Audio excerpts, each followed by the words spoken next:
یہ تھے ملک کے نامور قاری کرامت علی نعیمی صاحب جو نہایت خوبصورت انداز میں تلاوت قرآن مجید فرقان حمید فرما رہے تھے۔ وہ کمال حسن حضور ہے کہ گمان نقص جہاں نہیں، یہی پھول خار سے دور ہے، یہی شمع ہے کہ دھواں نہیں۔ اب سرور کونین سید الانبیاء حضور اکرم نور مجسم شفیع معظم سرکار دو عالم حضرت محمد مصطفیٰ احمد مجتبیٰ صلی اللہ علیہ وسلم کی بارگاہ اقدس میں ہدیہ نعت پیش کرنے کے لیے میں شہر فیصل آباد کے نامور نعت خوان نہایت پرکیف اور پرسوز آواز کے حامل جناب پروفیسر محمد خان چشتی سے گزارش کرتا ہوں کہ وہ تشریف لائیں اور ہدیہ نعت پیش کریں۔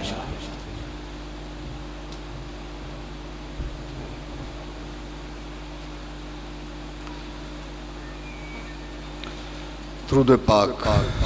صلی اللہ علیہ یا رسول اللہ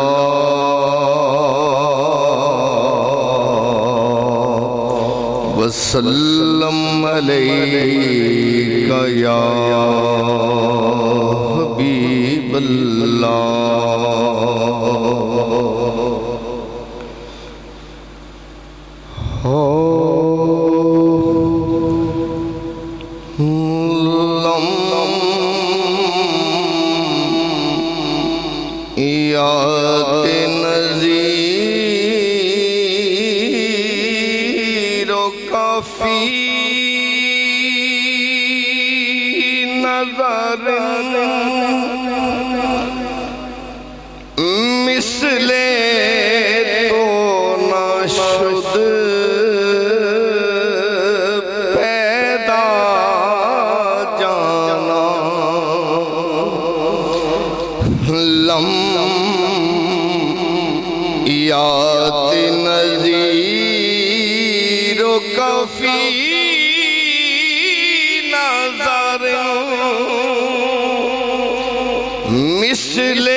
جگ راج کو تاج تورے سر سو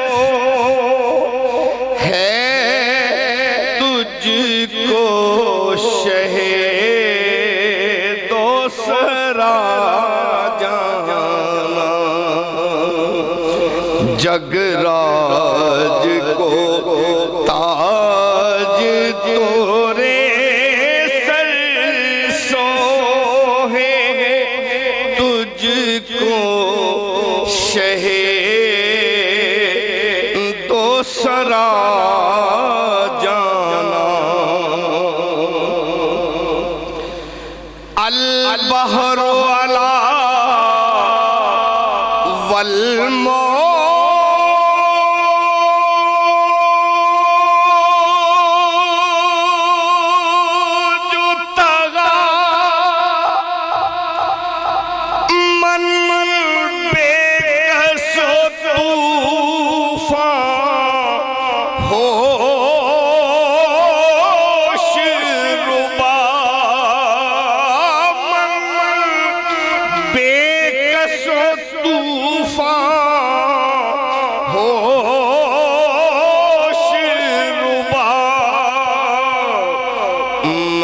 دھار میں ہوں بگڑی ہے ہوا، منج دھار میں ہوں بگڑی ہے ہوا، موری نیا پار لگا جانا۔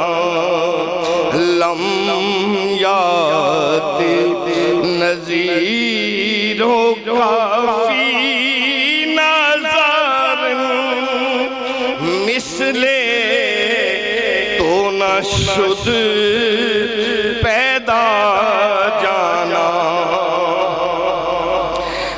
وأحسن منك لم تركت عيني وأجمل منك لم تلد النساء خلقت مبرأ من كل عيب كأنك قد خلقت كما تشاء لم يأتِ نذیر کافی نظر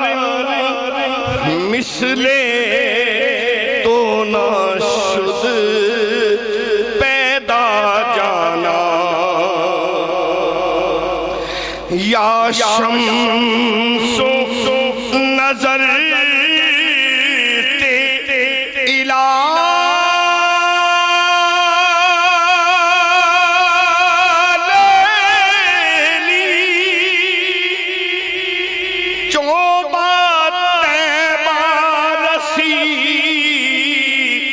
عرض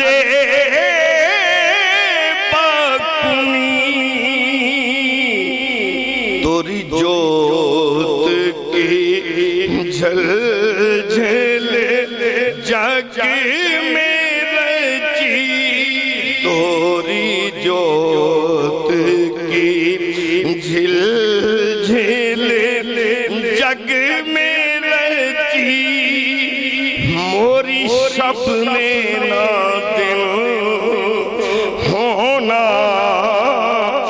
جانا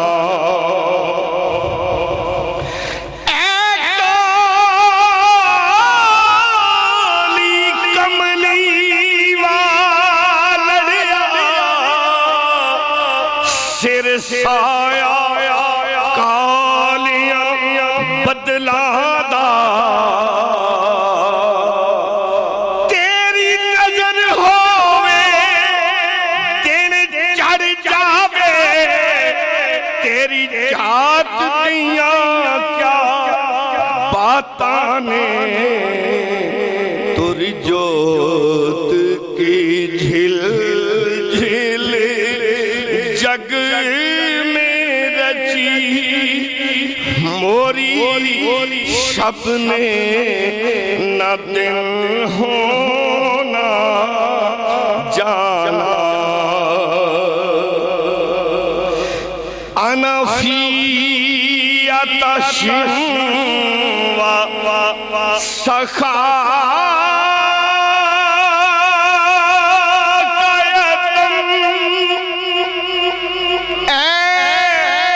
گیسوئے پاک ابر کرم برسن ہارے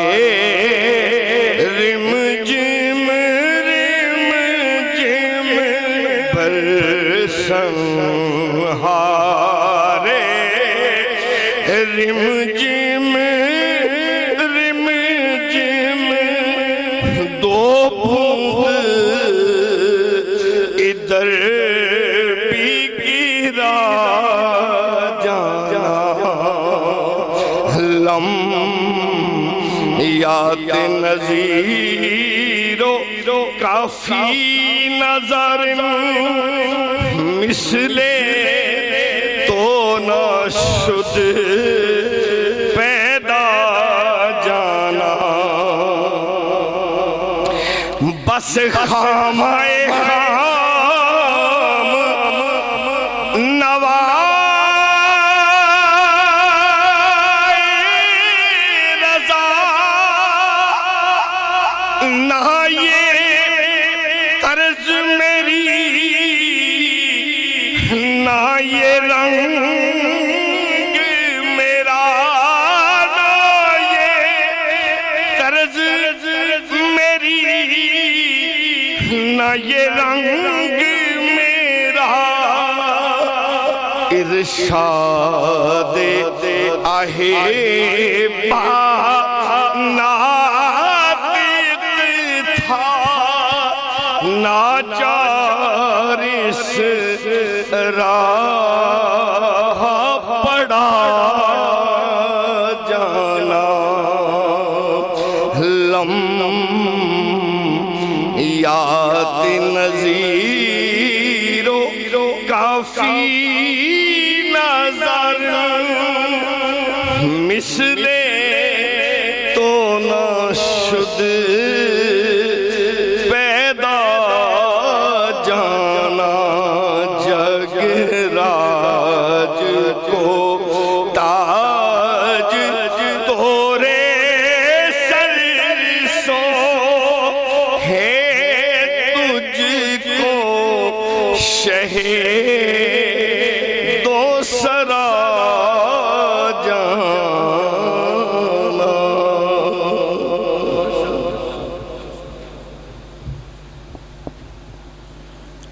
ماشاءاللہ پروفیسر محمد خان چشتی بہت ہی خوبصورت انداز میں اعلیٰ حضرت فاضل بریلوی رحمۃ اللہ تعالی علیہ کا کلام پیش کر رہے تھے۔ حضرات عزیز وقار، مرکز تحقیق کا جب 2004 میں آغاز کیا گیا تھا، اس کا سنگ بنیاد رکھا گیا تھا، اس وقت جہاں بہت سے مقاصد پیش نظر تھے، سب سے اہم یہ تھا کہ مرکز تحقیق اسلامی موضوعات پر مثبت، متوازن اور بامقصد تحقیق کے لیے کام کرے گا۔ چنانچہ اسی مقصد کو پیش نظر رکھتے ہوئے اب تک 5 نہایت ہی کامیاب سیمینار انعقاد پذیر ہو چکے ہیں، اور آج یہ 6واں سیمینار ہے جس کا آغاز ہو چکا ہے۔ اس میں ماشاءاللہ ملک کے طور عرض سے اسکالرز اور علماء کرام تشریف لائیں گے اور اپنے اپنے وقت اور اپنے اپنے موضوع کے لحاظ سے اپنے مقالہ جات پیش کریں گے۔ میں اسٹیج پر تشریف لانے والے معزز مہمانوں کو خوش آمدید کہتا ہوں۔ ہم ابھی آپ کے سامنے جلوہ گر ہوئے جامعہ قادری رضویہ ٹرسٹ کے چیئرمین اور تمام ادارہ جات کے چیئرمین جناب صاحبزادہ ضیاء المصطفیٰ نوری، اور ان کے ساتھ تشریف فرمایا مرکز کے صدر جناب پروفیسر ڈاکٹر محمد اسحاق قریشی صاحب، اور آج کی اس بزم کی صدارت فرما رہے ہیں لاہور سے جامعہ حجویریہ کے پرنسپل جناب علامہ محمد صدیق ہزاروی شیخ الحدیث صاحب۔ تو مقالہ جات کا آغاز ہوا چاہتا ہے۔ سب سے پہلا جو مقالہ ہے وہ پیش کریں گے ہمارے فیصل آباد کے نہایت ہی ہونہار اور محقق ذہن کے حامل، تحقیقی ذہن کے حامل، اور ہمارے مرکز جوائنٹ سیکرٹری مرکز تحقیق کے جناب پروفیسر ڈاکٹر محمد ہمایوں عباس شمس صاحب۔ آپ تشریف لائیں گے اور آپ کے جو مقالے کا موضوع ہے تکفیر میں امام احمد رضا کی کمال احتیاط۔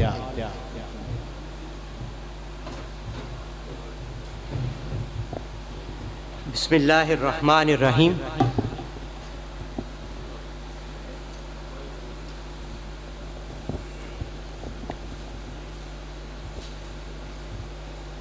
جناب استاد گرامی قدر پروفیسر ڈاکٹر محمد اسحاق قریشی، حاضرین ذی وقار، امام اہل سنت امام احمد رضا فاضل بریلوی رحمۃ اللہ علیہ کے حوالے سے جو بہت سارے مغالطے پیش کیے جاتے ہیں، بہت سارے اعتراضات اور الزامات لگائے جاتے ہیں، ان میں سے ایک یہ ہے کہ آپ کسی کو کافر قرار دینے میں حد درجہ اجلت کا مظاہرہ کرتے تھے۔ آج کی اس سیمینار میں میں صرف آپ کے ایک قول کا حوالہ دینا چاہتا ہوں، چونکہ میزبان بھی ہوں، اس لیے میں اپنا وقت مہمانوں کے لیے چھوڑوں گا. جتنی احتیاط اعلیٰ حضرت رحمۃ اللہ علیہ کے حوالے سے تھی، آپ کو فقہا کا وہ اسلوب کہ وہ مختلف جزیات قائم کرنے کے بعد کسی ایک جزی کے اعتبار سے بھی اس کے کفر کا فتویٰ لگانے سے بچا جا سکتا ہو، آپ بچا کرتے تھے. امام احمد رضا رحمۃ اللہ علیہ نے ایک آدمی پہ متعدد وجوہ کہ اس وجہ سے بھی کافر ہو سکتا، اس وجہ سے بھی 90 سے زائد وجوہ لکھنے کے بعد بھی اسے کافر قرار نہیں دیا. اس سے زیادہ احتیاط اور اس سے زیادہ کمال احتیاط اور کیا ہو سکتی ہے. ایک اقتباس فتاوی رضویہ کی 5ویں جلد کے صفحہ 105 سے پیش کرنا چاہتا ہوں. آپ فرماتے ہیں کہ مذہب معتمد و محقق میں استحلال بھی علی اطلاق ہی کفر نہیں، جب تک زنا یا شرب خمر یا ترک صلاۃ کی طرح اس کی حرمت ضروریات دین سے نہ ہو. غرض ضروریات کے سوا کسی شے کا انکار کفر نہیں، اگرچہ ثابت بالقواطع ہو کہ اندہ تحقیق آدمی کو اسلام سے خارج نہیں کرتا، مگر انکار اس چیز کا جس کی تصدیق نے اسے دائرہ اسلام میں داخل کیا تھا. جیسا کہ ائمہ متکلمین کے محقق علماء نے تحقیق کی ہے. آگے اگرچہ علماء کلام کے حوالے سے انہوں نے وہی لکھا جو علماء ماتریدیہ کا نقطہ نظر ہے، لیکن ہمارے ہاں اس حوالے سے کچھ غلط فہمیاں ہیں. لیکن اعلیٰ حضرت رحمۃ اللہ علیہ فرماتے ہیں کہ لہٰذا خلافت خلفائے راشدین کا منکر مذہب تحقیق میں کافر نہیں، حالانکہ اس کی حقانیت، یہ اگلے جملے جو ہیں یہ انتہائی قابل غور ہیں اور یہ وہ بتائیں گے کہ آپ نے کسی پہ کفر کا فتویٰ لگانے میں کتنی زیادہ احتیاط کی ہے اور کس درجہ بچے ہیں کہ کسی کو کافر نہ کہا جائے. اور اس کا اصول آپ پہلے بتا چکے کہ جب تک اس چیز کا انکار نہیں کرے گا جس کا اقرار کر کے وہ دائرہ اسلام میں داخل ہوا ہے، اس وقت تک وہ کافر نہیں ہوگا. کہ آپ فرماتے ہیں حالانکہ اس کی حقانیت بے یقین قطعیات سے ثابت ہے. یہ مسئلہ خلفائے راشدین کا، ان کی ترتیب کا اور ان کی عظمت کا آپ فرماتے ہیں دلائل قطعیہ سے ثابت ہے، لیکن صرف اس کی ترتیب پہ اعتراض کرنے والے کو ہم کافر نہیں کہیں گے. اس سے بڑھ کے کسی کے ہاں احتیاط کسی کو کافر قرار دینے میں اور کیا ہو سکتی ہے. اصل بات صرف یہ تھی کہ جب ذات رسالت مآب صلی اللہ علیہ وسلم کی باری آتی، جب نبی رحمت صلی اللہ علیہ وسلم کی عظمتوں اور رفتوں کی باری آتی، تو پھر حضرت امام ربانی مجدد الفسانی کے الفاظ ہیں کہ رگے فاروقی پھڑک اٹھتی ہے. یہی حال اعلیٰ حضرت امام احمد رضا خان فاضل بریلوی کا تھا، مگر جو فقہا کے ہاں احتیاط کمال درجے کی تھی وہی احتیاط آپ نے اس مسئلہ میں کی. وآخر دعوانا ان الحمدللہ رب العالمین.